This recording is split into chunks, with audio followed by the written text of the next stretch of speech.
Your baby won't stop hiccuping? Try this before you panic. Trick 1. Burp your baby. Hiccups are often caused by trapped air. A gentle burp can stop it instantly. Trick 2. Offer a little feed. Breast milk or formula can relax the diaphragm and calm the hiccups. Trick 3. Change their position. Sit them upright or hold them against your chest. Simple, but effective. Trick 4.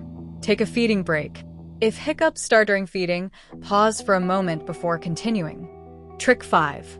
Let them relax. Sometimes, hiccups go away on their own when your baby is calm and comfortable. Most baby hiccups are harmless, but knowing this can save you stress. Follow for more simple baby care tips. Caring for your baby one day at a time.